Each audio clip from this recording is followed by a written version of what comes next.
La ciudad moderna nos aturde constantemente con su incesante bullicio. Múltiples sonidos nos rodean en todas partes.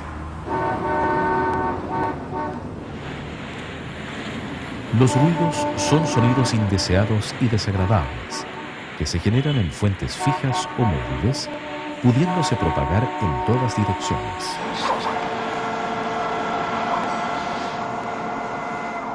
Millones de personas en el mundo conviven con el ruido.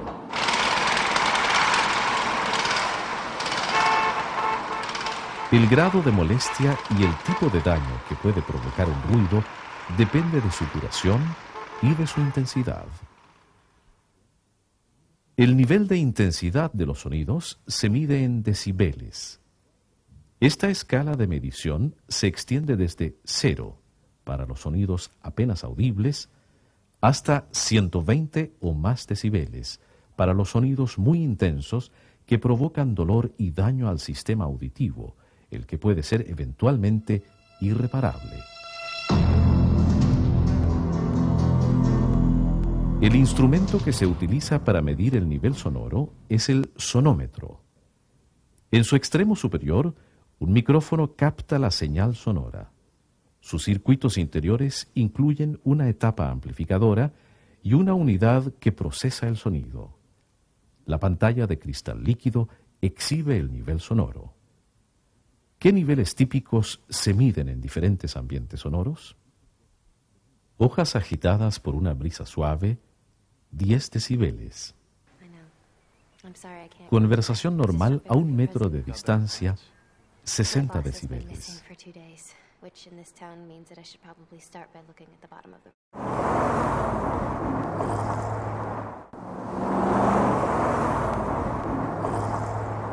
Tráfico urbano, 80 decibeles. Una discoteca o un personal stereo, 100 decibeles.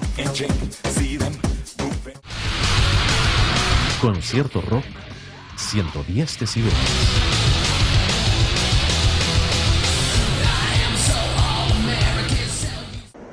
Despegue de un avión, 120 decibeles.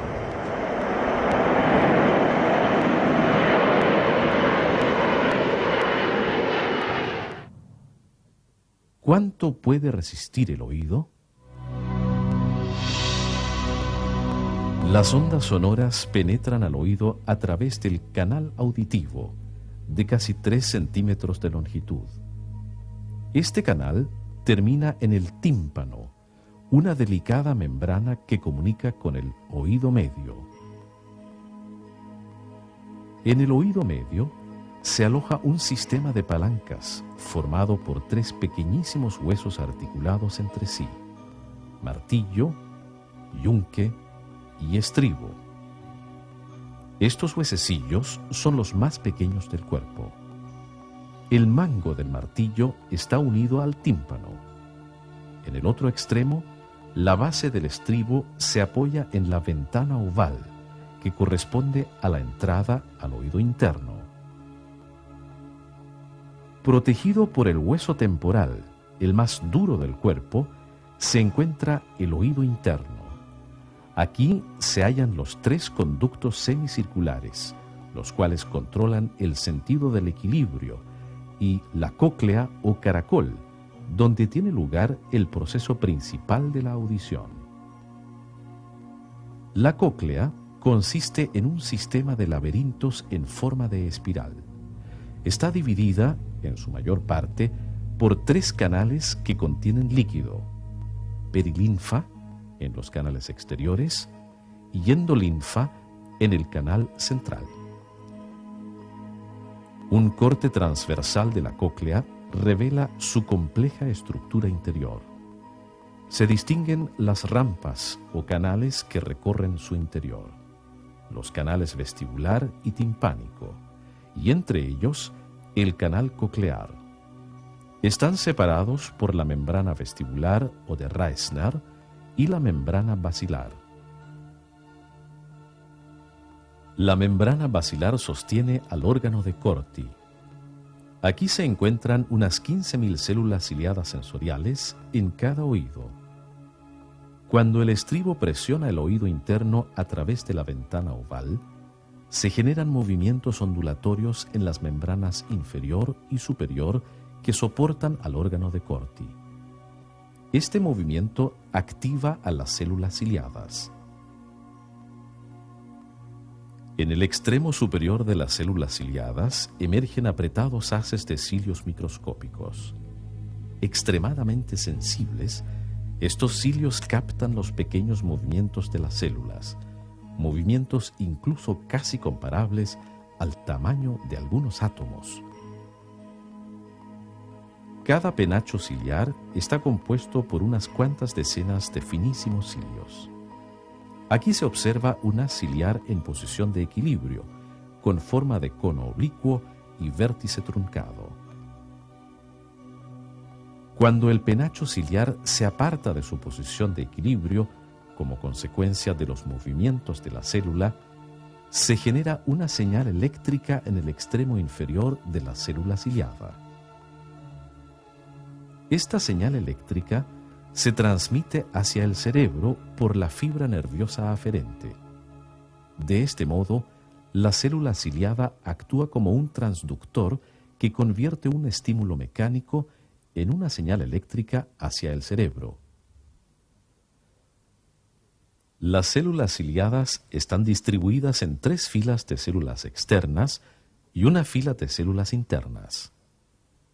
En esta imagen, captada a través de un microscopio electrónico, se observa en la parte superior una nítida fila de células ciliadas internas y abajo las 3 filas de células ciliadas externas. ¿Cómo afecta el ruido a estas células? Esta impresionante imagen deja al descubierto el efecto de varios minutos de exposición continua a un ruido de 130 decibeles en un animal de laboratorio. Los cilios de las células internas están notoriamente alterados. Las células externas se han desintegrado, siendo visibles solo los agujeros abiertos que han quedado vacíos en la membrana basilar. El número de células ciliadas está inexorablemente determinado al momento de nacer. No se renuevan. El daño es irreparable. Un oído normal puede captar sonidos de frecuencias comprendidas entre unos 20 y 20.000 Hz. Las frecuencias menores corresponden a los sonidos graves y las frecuencias mayores a los sonidos agudos. Las pérdidas auditivas se evalúan por medio de audiometrías. Se hace oír al paciente sonidos de distintas frecuencias. Se compara el nivel sonoro mínimo que puede captar la persona respecto a un oyente normal para cada frecuencia. Un audiograma registra la diferencia como una pérdida de audición en decibeles. La presbiacusia constituye la pérdida natural de la audición que afecta, sin excepción, a todas las personas. Se origina en un déficit de oxígeno en las células del oído interno. Como ilustra este gráfico, la pérdida es mayor para los sonidos más agudos y se acentúa con la edad. La exposición al ruido industrial afecta gravemente la audición. En este audiograma típico se registra la pérdida que experimentan los operarios según el tiempo de exposición al ruido. La curva superior representa la pérdida cuando la exposición ha sido menor a 1 año. La inferior corresponde a una exposición al ruido durante 35 a 39 años. El daño aumenta notablemente con el tiempo de exposición.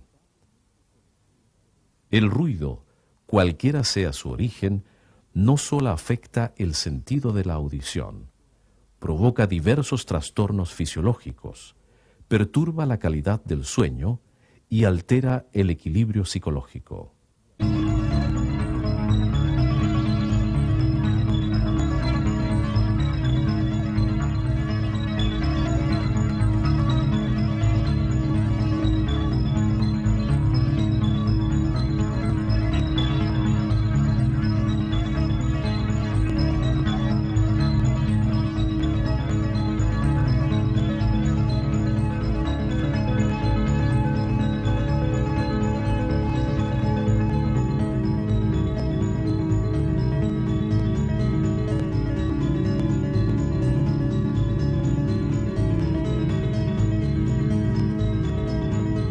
Las pérdidas auditivas también afectan a quienes se exponen regularmente a elevados niveles sonoros de música, en discotecas, conciertos o por el uso de personal stereos.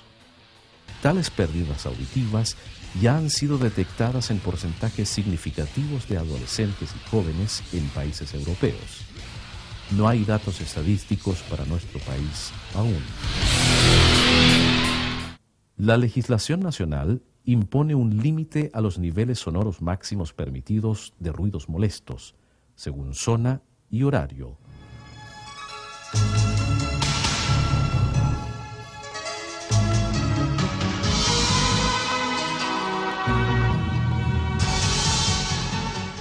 También está reglamentado en nuestro país el tiempo máximo por jornada de trabajo al que puede estar expuesto un trabajador en ambientes laborales ruidosos.